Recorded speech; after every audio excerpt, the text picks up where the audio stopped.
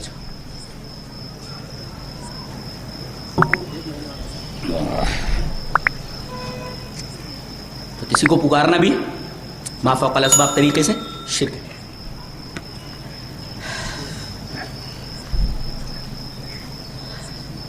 ایک بات بولوں، دنیا میں سب سے بڑی بے وفائی کیا ہے؟ سب سے بڑی بے وفائی کہ عورت اپنے شوہر کو چھوڑ کر کے کسی غیر کے بسترے پر چلی جائے. یہ سب سے بڑی بے وفائی ہے. برابر.